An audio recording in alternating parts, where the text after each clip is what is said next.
સુરત મહાનગરપાલિકા BRTS city link બસની જહાંગીરાબાદ જહાંગીરપુરા વિસ્તારના નગરજનોને બસની સગવડ મળી રહે તે માટે આજે સુડા સંસ્કૃતિ આવાસમાં ગરીબ અને મધ્યમ વર્ગના નગરજનો માટે નવું બસ સ્ટોપને ગુજરાત સરકારના પૂર્વ કેબિનેટ મંત્રી શ્રી અને ધારાસભ્ય શ્રી પુણેશભાઈ મોદી, સુરત મહાનગરપાલિકાના જાહેર પરિવહન સમિતિના chairman Shri Somnathbhai Marathe flag of કરાવી બસ સેવાનો પ્રારંભ કરાવ્યો હતો। જાહેર પરિવહન સુવિધાનો લાભ મહત્તમ લોકોને મળે તેમજ સૌને સરળતા વર્તાય તેવા ઉમદા વ્યવસ્થાપનના નિર્માણ અર્થે રાજ્ય સરકાર કટિબદ્ધ છે।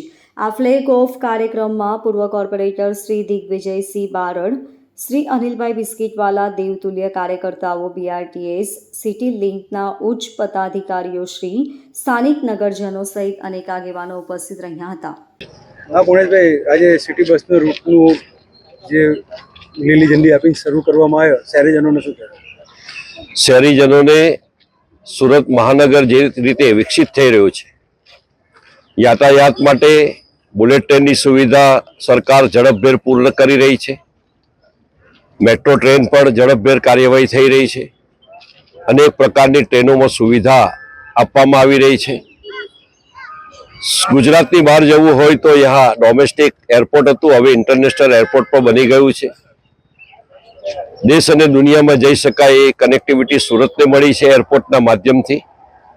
સાથે સાથે જે ગુજરાત સરકારની બસ છે એમાં લગભગ દરરોજ 25 લાખ મુસાફરો મુસાફરી કરે છે। એ જ રીતે મહાનગરમાં પણ બીઆરટીએસ સિટી લિંક દ્વારા શહેરનો ચારે બાજુ જે વિકાસ છે એ વિકાસમાં લોકોને એના ફળ ચાખવા મળે। એક સામાન્ય પરિવાર, ગરીબ પરિવાર આવાસમાં રહેતું હોય ત્યારે એના ઘર આંગણેથી બસ ઉપડે તો એને સુરતના કોઈ પણ ખૂણે ઝડપભેર જઈ શકે એના માટેની આજની સુવિધા સુરત મહાનગરે ઉપલબ્ધ કરી છે। ત્યારે આ બીઆરટીએસના ચેરમેન શ્રી સોમનાથભાઈ મરાઠે એમણે ખૂબ ઝડપભેર નિર્ણય લીધો, ખૂબ ઝડપથી આ કાર્યવાહી કરી। એમને ખૂબ ખૂબ અભિનંદન પાઠવું છું, એમના કામને બિરદાવું છું। અને ઝડપથી આપ જોઈ શકો છો કે આજે એક બસનો શુભારંભ થયો છે।